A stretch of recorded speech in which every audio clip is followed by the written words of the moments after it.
Download our complimentary guidebooks, checklists, and other useful financial resources at savantwealth.com/guides. Hello, everyone. For those of you whose first Savant webinar this is, welcome and thanks for being here. For those of you who have joined us before, welcome back. We've got a great presentation for you all today as we're diving into the exciting and mysterious world of equity compensation. There's a moment that happens to just about everyone who has equity compensation as a part of their pay package.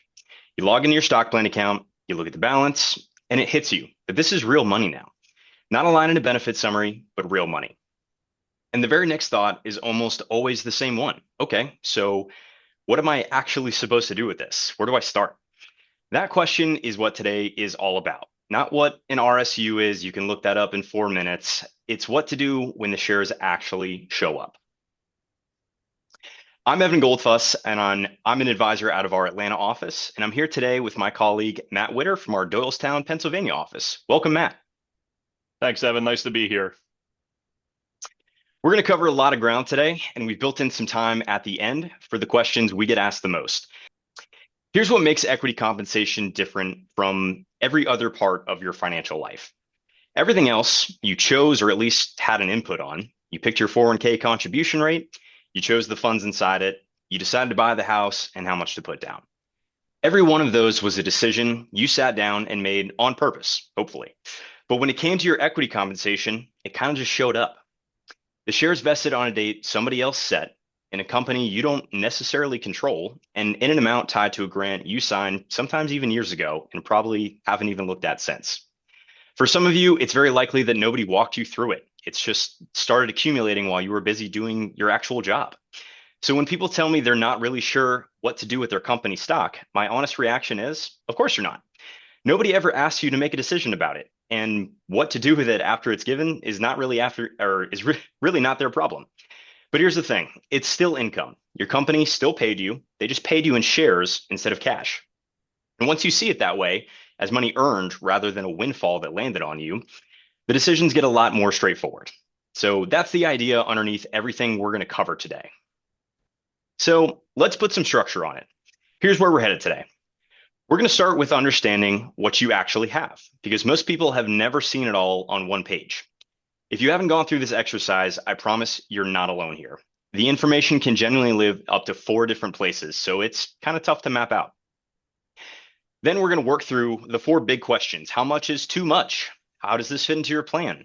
Where do the proceeds go? And how do you keep more of it after tax? Okay.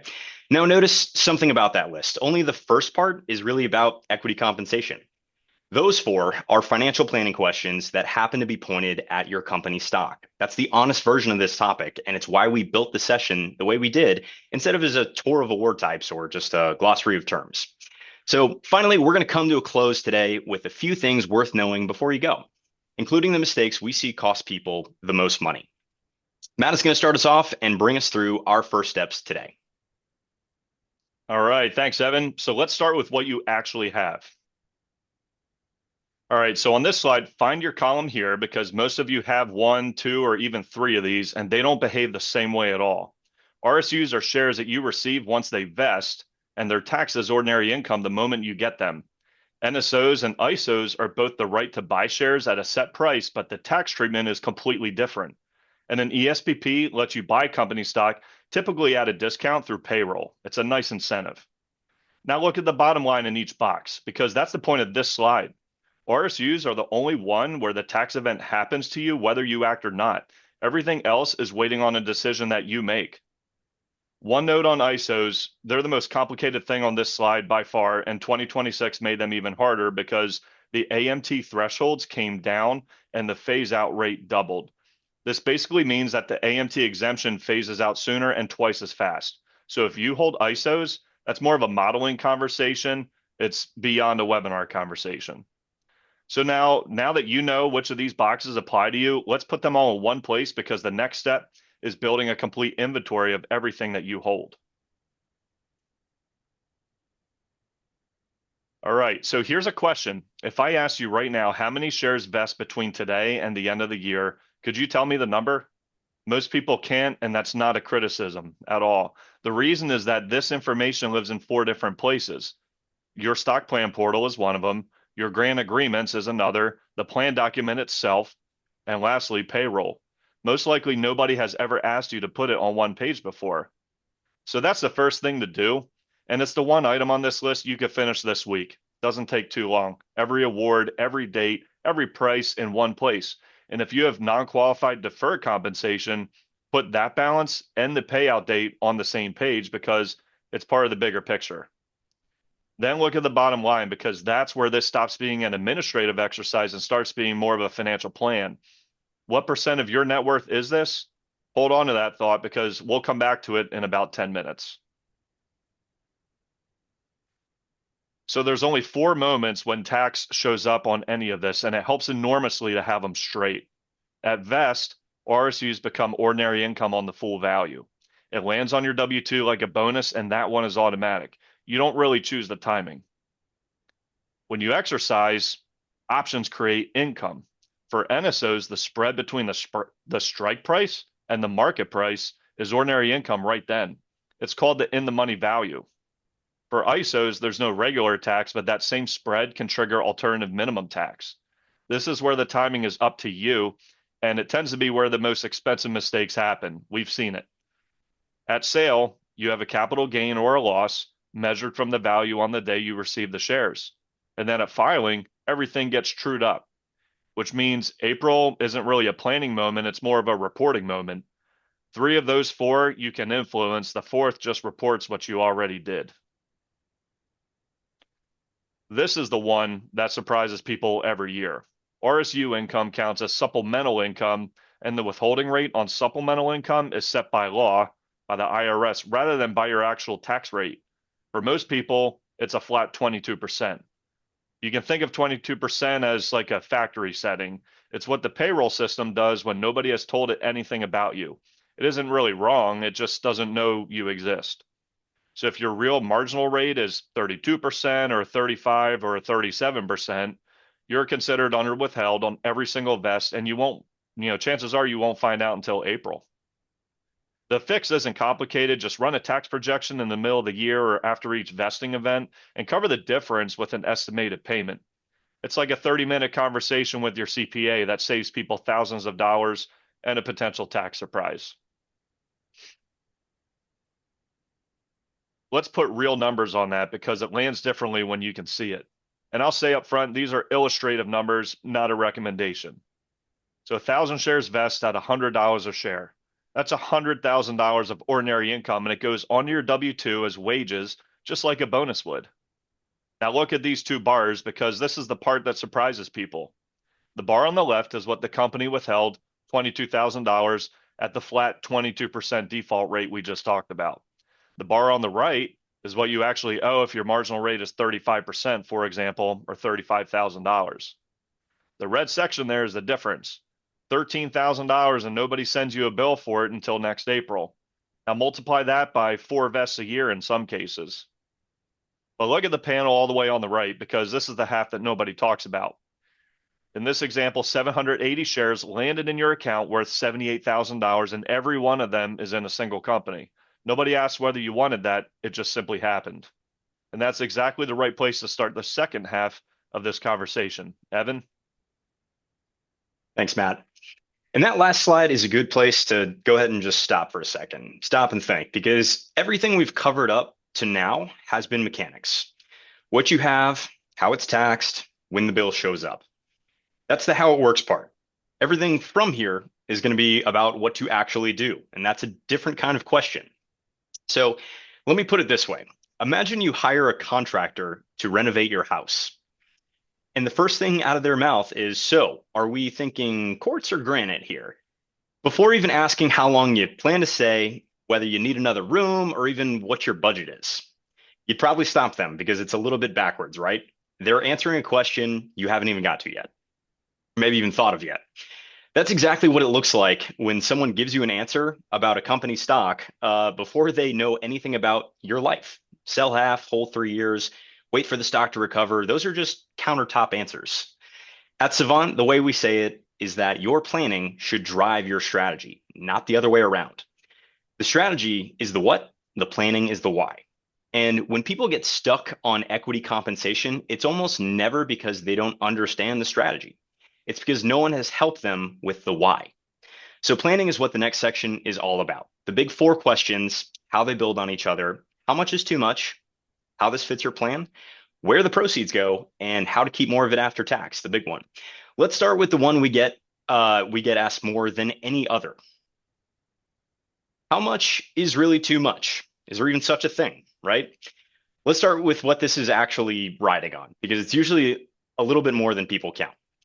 Your salary comes from one company, so does your bonus, so does your health insurance, so does your 401k match, your equity. And if you have deferred comp, that too. That's 6 things and one employer. None of that is a problem, right? When things are going well, and a bad quarter is fine. Every company has those. But when a company hits a genuinely difficult stretch, which some of you may not even have been through yet, those 6 things don't tend to move independently. The stock, the bonus, the hiring plans, the job itself, they can all come under pressure in the same period.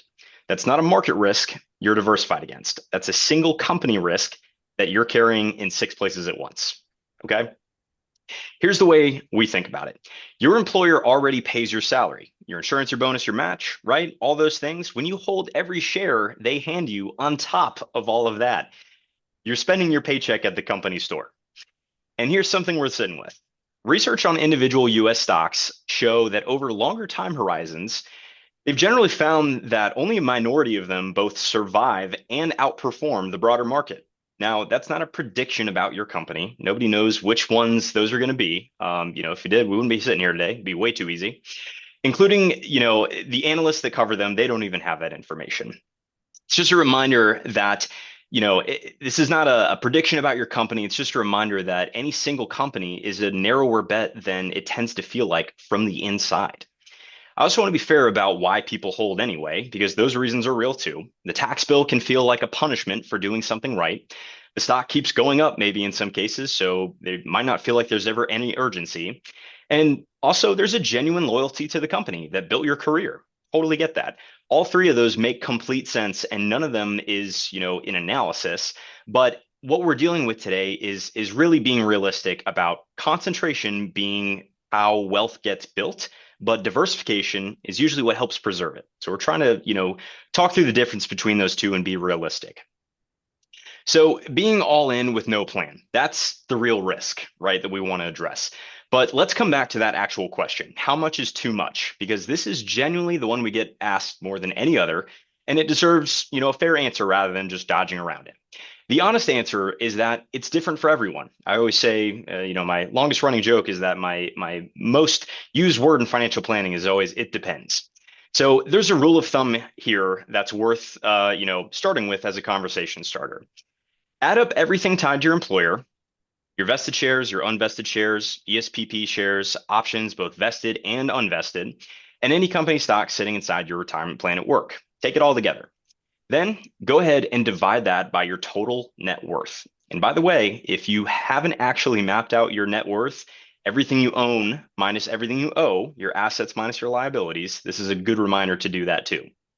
If that number comes in at about 10%, so usually isn't your biggest issue, 10 to 20% is the range you'll commonly hear is described as a good long-term ceiling.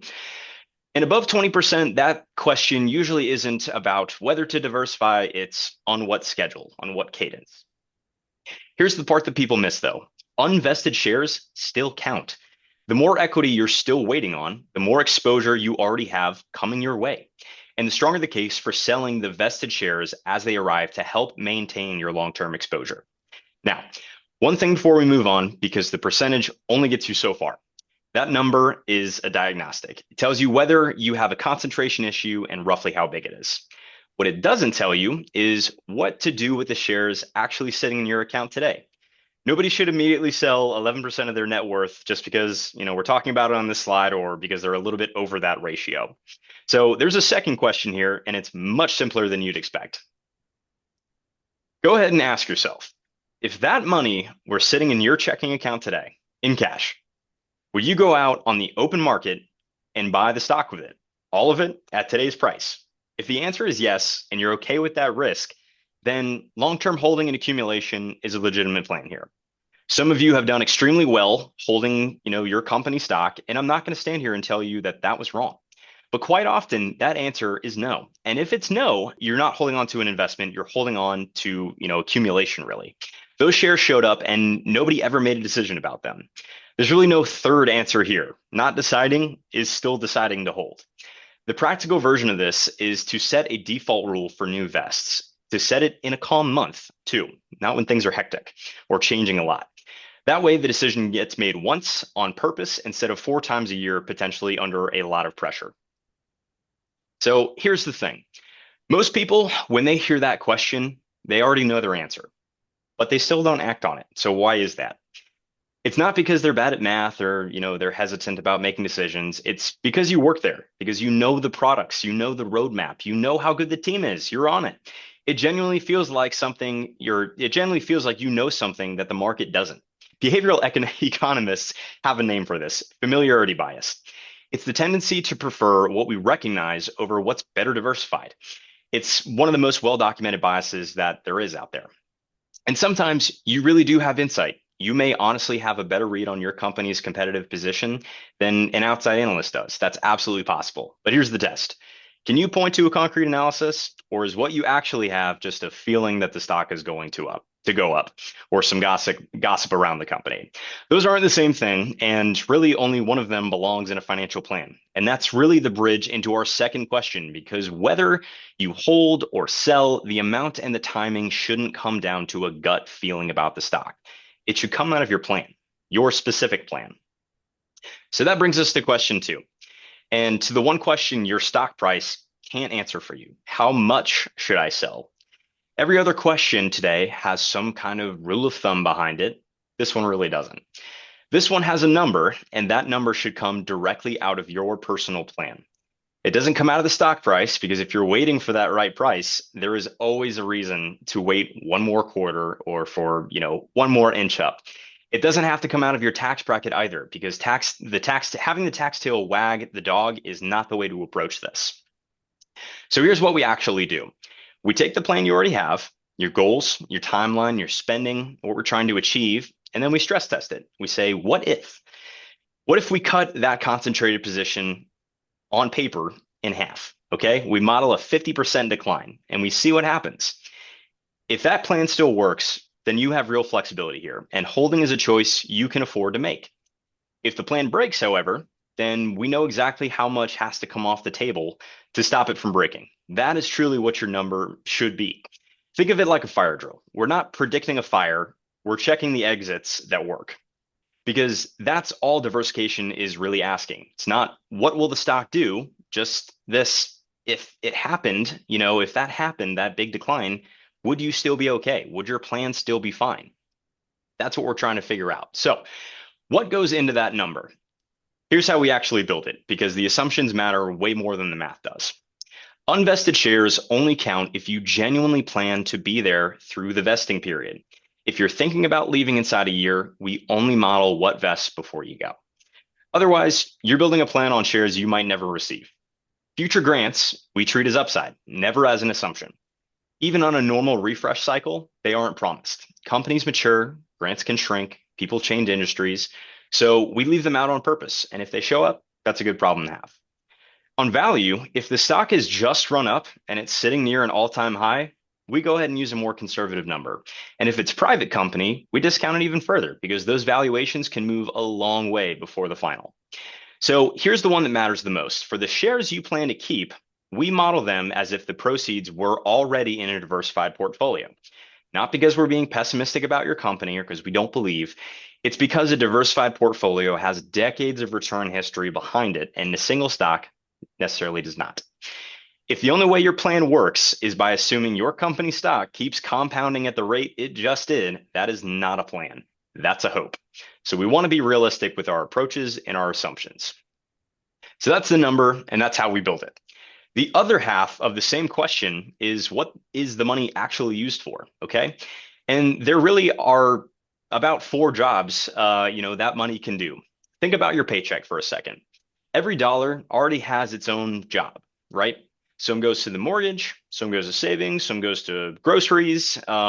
You assign all of that, those little jobs for each of those dollars, and you may not think about it anymore.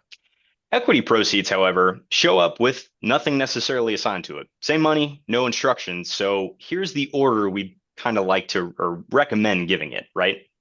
Taxes, those come first. Those are deliberate. Remember Matt's example, the $13,000 gap? That's a tough one. That's a cash flow problem before it's ever even a tax problem. People owe money in April and end up selling something sometimes in a hurry to cover it. And that can come at whatever stock price, the market happens to be at that week. Not a position you want to put yourself in. Second is the goals with a real date attached, right? Taking a fair look at your timeline and when you're going to need funds. A house, a tuition, a sabbatical, a big payment, those are the ones where timing really matters because you can't necessarily move the date. The market doesn't care that your closing is in March. You want to be, have that flexibility built in. Third is the reserves, and this is kind of underrated. The best protection against a bad sale is not needing to sell at all. If a market drop and a cash need show up in the same month, reserves and flexibility are what let you choose instead of act, choose rather instead of react. And everything left over, in that fourth job should go to long-term investing, building out your long-term plan. Now, that order matters, but the real point is the timing, assigning every dollar to a job before the sale, not after, because money that shows up unassigned tends to do one of two things. One, it gets spent, right? Let's be honest here, in ways nobody would have chosen, on purpose. Or two, which arguably could be worse, it sits in cash for too long, not working for you at all. Just sitting there while you decide on kind of what the game plan is. That's its own decision. It's just a slower one. I genuinely encourage everyone here to write down before you sell anything, okay? Write down those sentences. It doesn't have to be a spreadsheet, but just a sentence to establish a purpose for those funds when they come in. This is for the tax bill. This is for the down payment. This is for the reserve. If you can't finish one of those sentences, that's useful information too. And it's usually the sign that the conversation you need to have isn't even about the stock at all. It's something bigger. So here's the version of this that quietly does the most damage. RSUs are actually more predictable than a bonus. You usually know what the share count is well in advance, even if you don't know the price. And that predictability is exactly what makes them kind of dangerous. Because when something arrives 4 times a year, like clockwork, it stops feeling like a windfall and it starts feeling like income.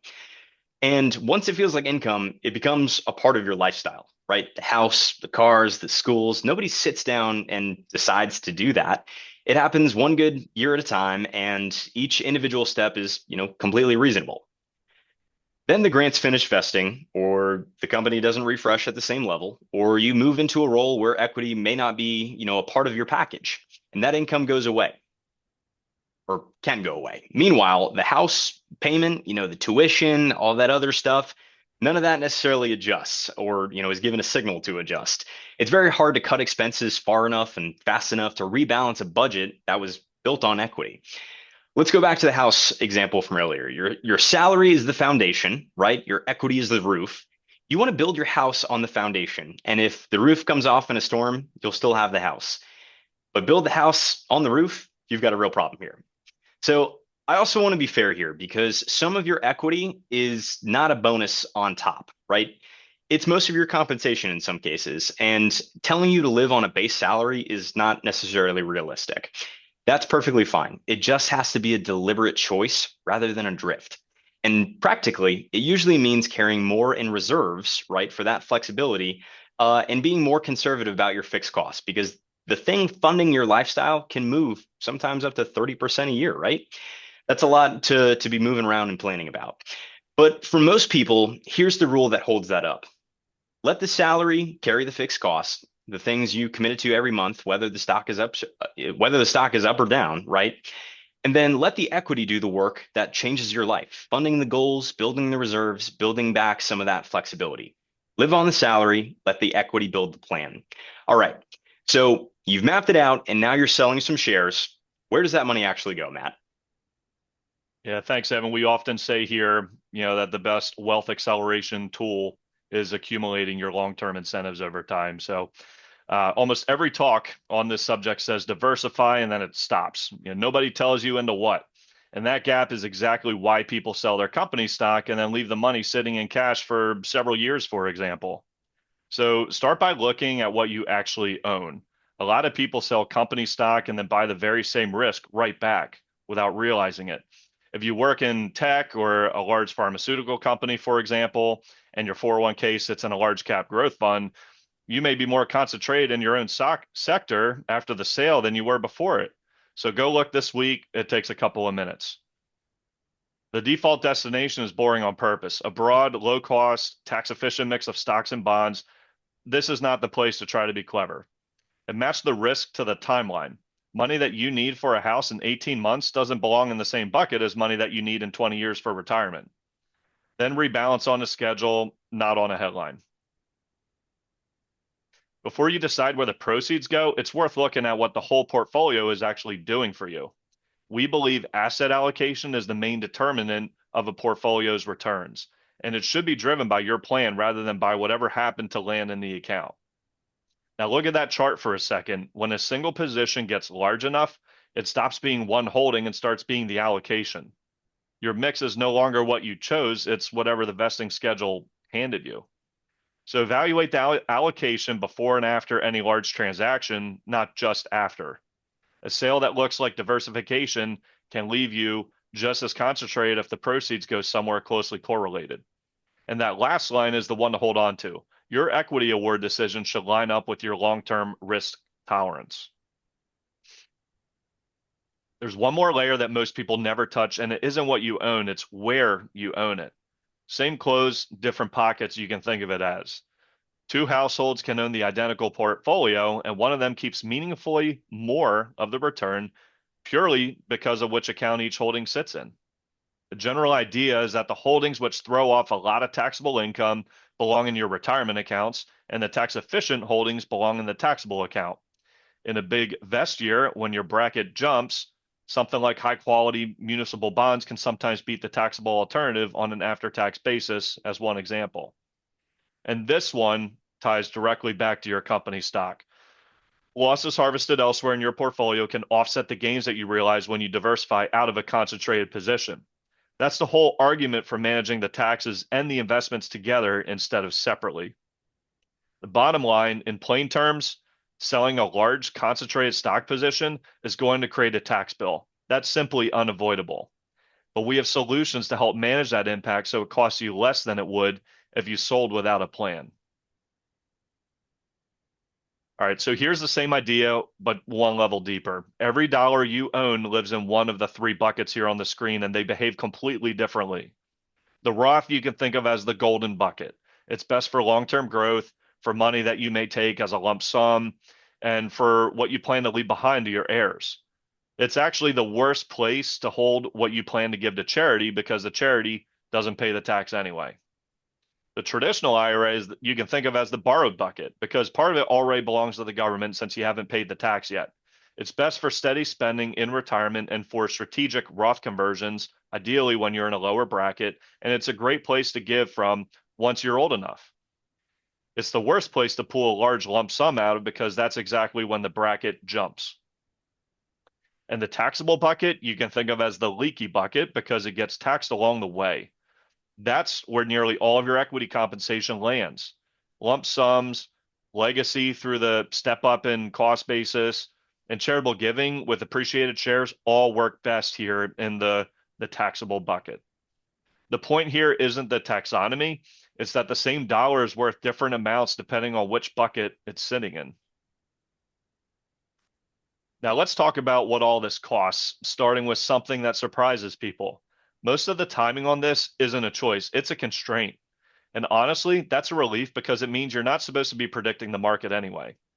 Blackout windows can close for weeks at a time around earnings season.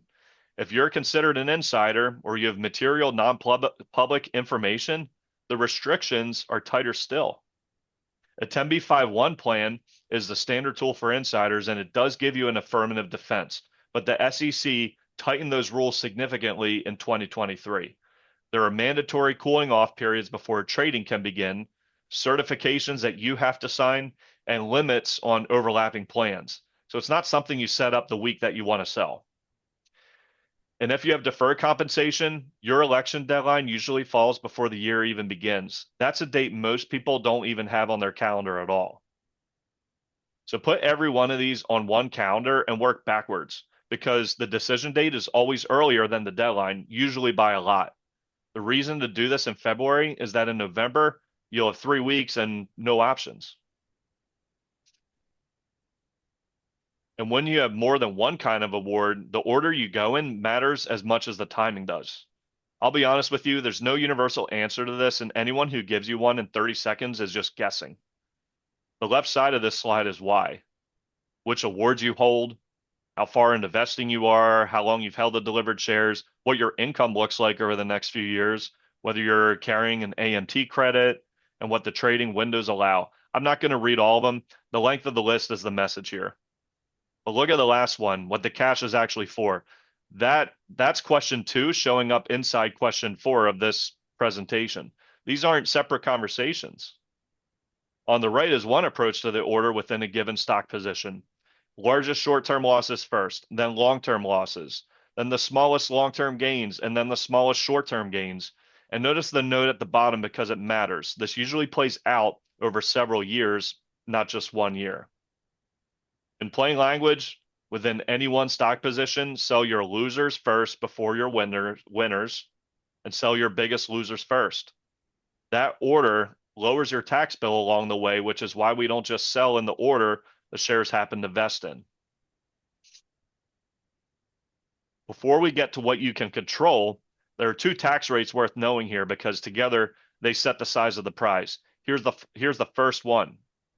When you sell shares that you've held for more than a year, the gain is taxed at long-term capital gains rates, and those are meaningfully lower than the ordinary income rates we talked about earlier. That's true for stocks and funds held outside your IRAs and 401ks, for real estate, and for the capital gain distributions that your mutual funds throw off, whether you sold anything that year or not. You can't control it. Now notice the shape of the chart. The rate steps up as income rises, which means the identical sale can cost you very different amounts depending on what else happened that year. That's really the whole argument for planning a sale rather than just executing a sale. The gain is what it is. The rate you pay on it is partly a choice. So where does advanced planning actually come in? 2 places. Timing, which we just covered, and the losses you have available to offset those gains. That's what the bottom half of this slide is all about. Custom indexing means that instead of buying one fund that holds 500 companies, you actually own the individual stocks. So in any given year, when a handful of them are down, you can sell those specific positions, capture the loss, and still stay invested. A fund can't do that for you because inside a fund, those individual positions are invisible to you. Portfolio extensions take it one step further. A long-only portfolio eventually runs out of losses to harvest because after a few good years, everything you own has appreciated. Adding a short side gives the strategy a way to keep finding them. Now, these strategies involve shorting and added complexity, so they're not the right fit for everybody. That's a conversation. It's not a default. Should not be looked at a default. And here's why any of this matters for today. Those harvested losses offset the gains you realize when you sell the company stock. That's how a diversification plan gets meaningfully cheaper, and it's the clearest example I can give you of the tax side and the investment side being the same decision. There's one more rate that catches people at exactly this income level, and it's the one that almost nobody sees coming. On top of capital gains tax, there's an additional 3.8% net investment income tax. It applies to dividends, rents, and capital gains once your income goes above $250,000 if you're filing as married filing jointly, or if you're $200,000 filing as a single person. Here's why it matters on this topic specifically. A large vest pushes your income up, and then the sale of those shares gets hit with a surtax that the vest itself helped to trigger. It's only 3.8%, so it's not the biggest number on this slide, but it's one more reason that splitting a large sale across 2 different tax years is often worth real money to you. Now, some of you also have non-qualified deferred compensation. We referred to that a couple times so far here. and it deserves its own minute because it behaves differently from everything else that we've covered so far. Deferred compensation, it's not equity. You're not receiving shares. You're choosing to be paid later instead of now, usually to push income into a year when you expect to be in a lower bracket. That can work very well. But two things make it different. First, the election is made before the year even begins, and once it's made, it's effectively locked. You're deciding in the fall of this year about income that you're going to earn next year, and you generally can't change your mind once you've made the election. Second, and this is the important one, it's a promise from the company rather than an account in your name. Your vested shares are yours. However, if the company runs into serious trouble, you own a stock that went down. Your deferred comp is considered an unsecured claim. So if the company fails, you're standing in line with the other creditors. That's why it belongs in the concentration conversation that we had earlier. And the piece that people miss most often is the collision. Your payout schedule is set years in advance.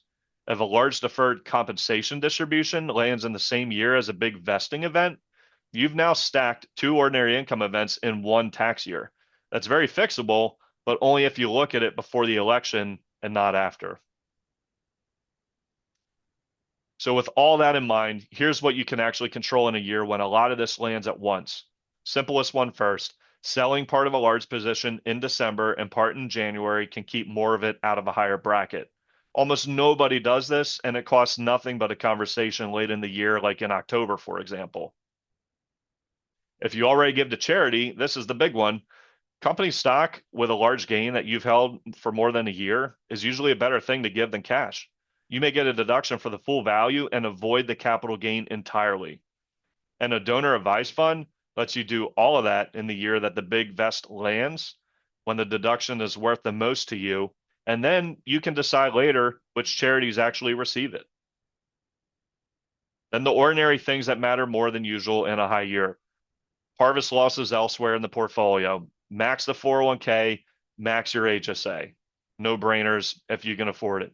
And notice that every one of those levers requires knowing about the vest before it happens. Tax planning and tax preparation are not the same activity. By the time the forms arrive, the decisions have already been made. Evan? Thanks, Matt. Before we open it up, 4 things we didn't want you to leave here today without. What happens if you leave your company? The mistakes we see cost people the most, why this is so hard to do alone, and then a checklist you can actually use and take away today. So the first one isn't honestly, in most presentations on this subject, and I honestly think it should be in all of them. Here's the headline.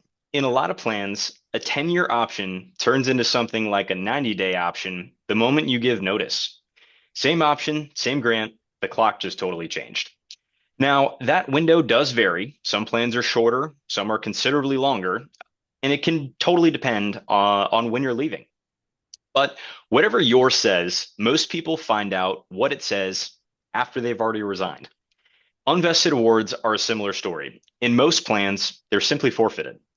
So if you're 3 months away from a large vest, that's a real number, and it belongs in the math when you're weighing an offer. I have watched people negotiate hard over $10,000 of base salary and then walk away from $50,000 of unvested stock without ever running the numbers. Every one of those rules lives inside of your plan document, not in whatever HR tells you in just the exit meeting. Think of it like a lease on an apartment. Nobody reads the move out section until the week they're actually moving out. And by then, the terms are the terms. So with the treatment provisions, take a look at those before you resign, not after.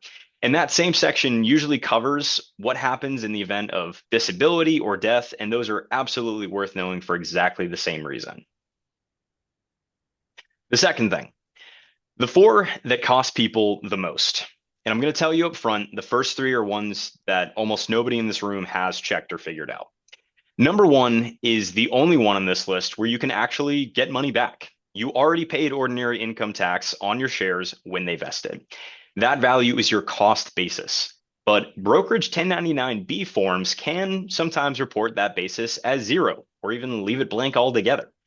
If your return gets filed that way, you pay tax on the same dollars a second time. Not fun. So pull the supplemental statement your broker sends alongside the 1099B, check that basis against the vest date value, and if it doesn't match, get it corrected. And it's worth looking back at prior years, right? Because amended returns are possible, and we don't want to be leaving money on the table. Number two is a timing trap on the ESPP side. Depending on how long you have held the shares, that purchase discount can be treated as ordinary income rather than capital gain. Same shares, same sale price, way different tax bill. And the only variable is the date. So know where you stand in your holding period before you sell, not after. Number three takes about 5 minutes in your stock plan portal.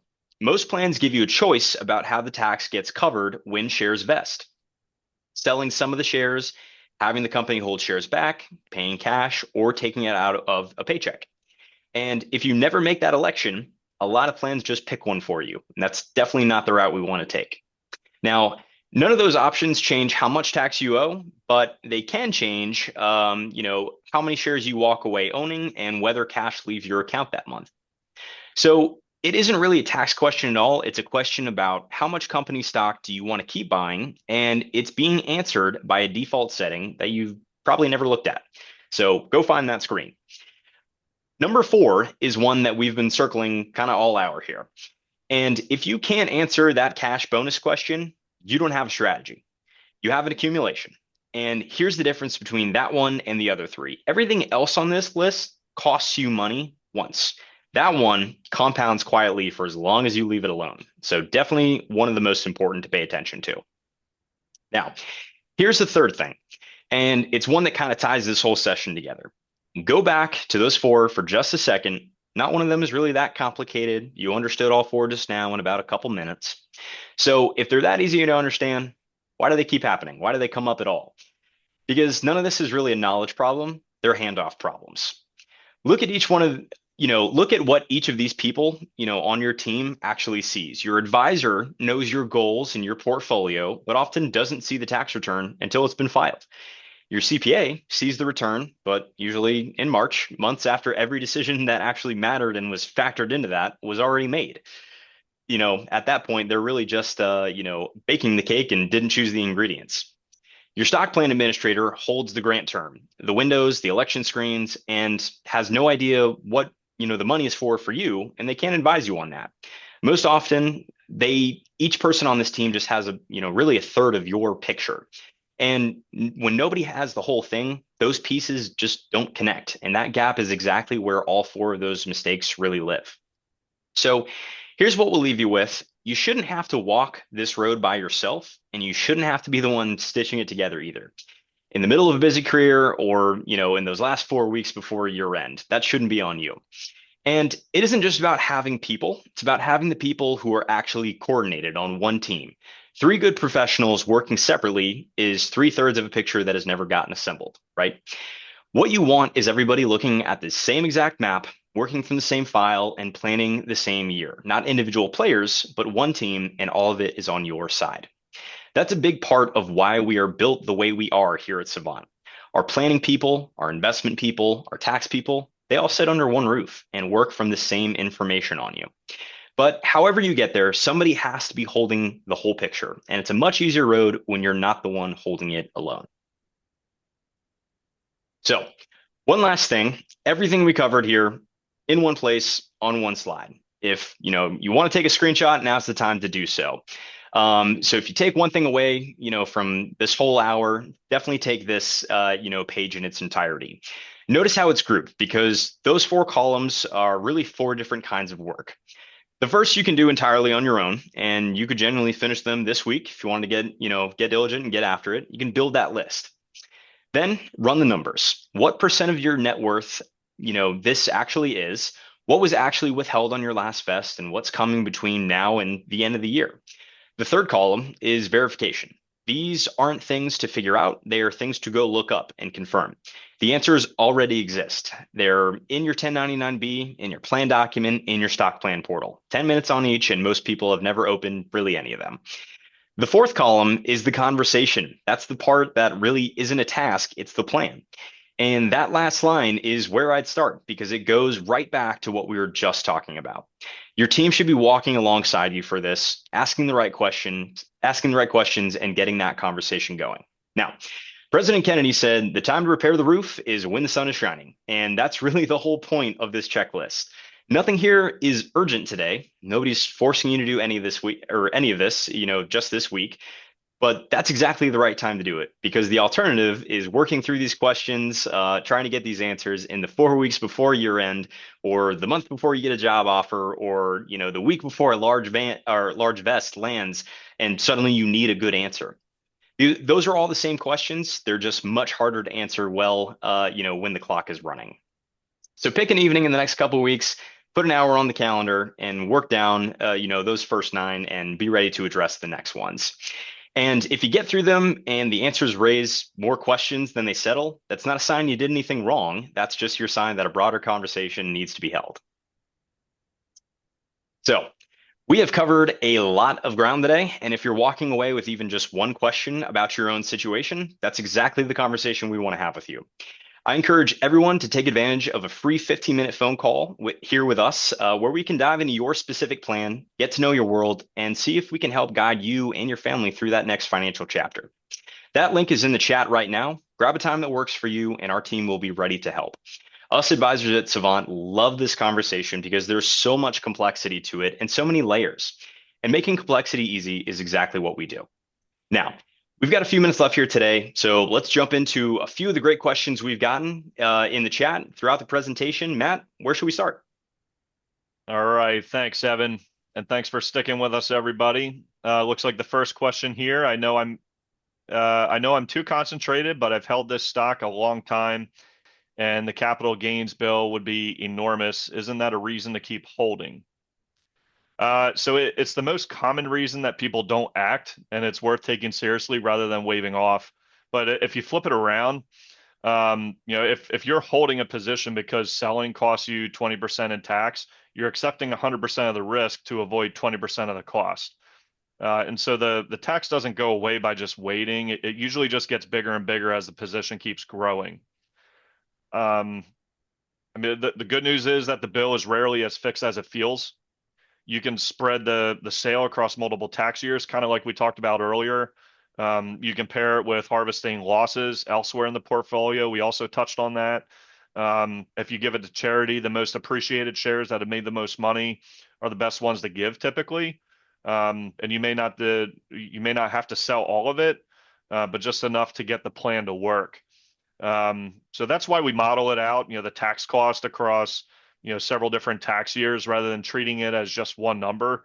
It's usually a lot more manageable to spread it out, than it looks, in a single lump sum. Nice. All right, let's take a look at the next one here. My company stock is down a lot from where it vested. Should I really sell now at a loss? That is a tough one. And I understand this instinct completely. It definitely brings emotion and, like we talked about before, that bias into there.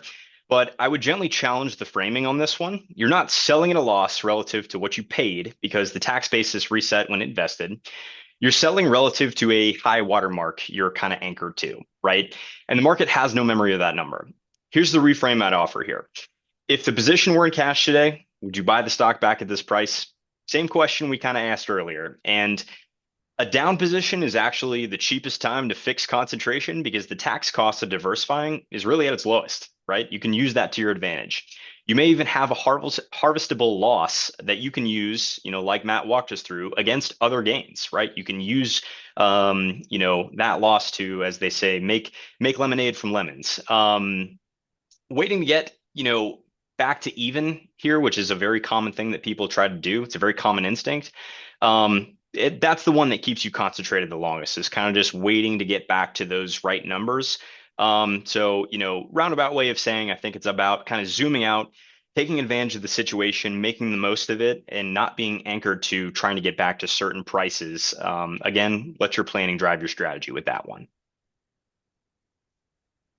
All right. Thanks, Evan. It looks like we have another one here. What happens to my unvested shares if I leave or if I get laid off? So we touched on this some earlier. So it really depends on the plan, but there's a pattern. If you leave voluntarily, typically unvested RSUs are almost always forfeited, no exceptions for how close you were to the next vest date. But if you're laid off, some plans build in, some plans build in accelerated vesting, for example, or a shorter extra window. But that's written into the specific plan document. You really have to look at that. Not something that you can just assume in every case. Vested shares, they're typically yours, either way. But vested options usually come with a short exercise deadline. Typically, it's 90 days after you terminate employment before they're at risk of expiring worthless. So you really got to keep an eye on that timetable. The mistake that we see most often is people learning this for the first time during, their severance conversation with their employer. So just, the best thing to do is just to read that clause in your grant agreement, now or sooner than later, while it's just curiosity and not a decision that needs to be made under pressure. All right. It looks like, Evan, we have one more question here. Did you want to take that one?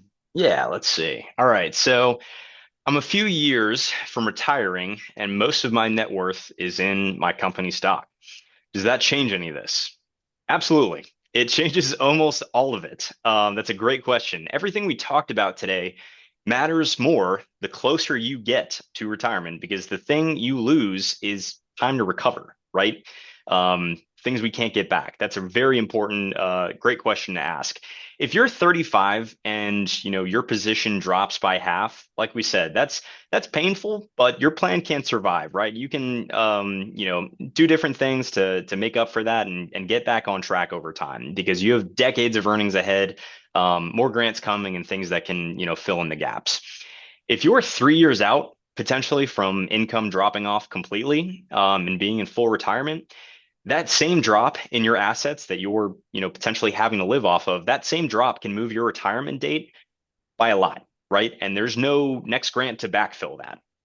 That's sequence risk here, honestly, and concentrated stock is one of the sharpest versions of it. So if you're in that window, I would definitely move this up on your list. That 10 to 20% range we talked about is a general guidance, but as you approach retirement, most people should be looking, frankly, at the lower end of it. As we had said before, concentration can help build wealth, but diversification is what's going to help you keep it. So, definitely want to take a good, fair look at that. As you approach retirement, I think all of these principles, all of this conversation and pieces that we talked about today just become that much more important, because we want to make sure that we're making the right decisions at the right time, and making sure that your plan in retirement is really set up for success and on a good trajectory. So I think that's all we got for today. We're going to go ahead and have to cap it there. Want to just say thank you to everyone for coming out and spending some time with us today. I hope you found this session very helpful. If at any time you're looking for more info about Savant, about what we do for these different areas, check out our website at savantwealth.com, or to learn more, or go ahead and schedule that 15-minute phone call with us. We'd love to talk to you. Thanks again for being here today, and I hope you guys have a great day ahead. We'll see you next time. If you enjoyed this webinar, visit savantwealth.com/guides and download our complimentary guidebooks, checklists, and other useful financial resources.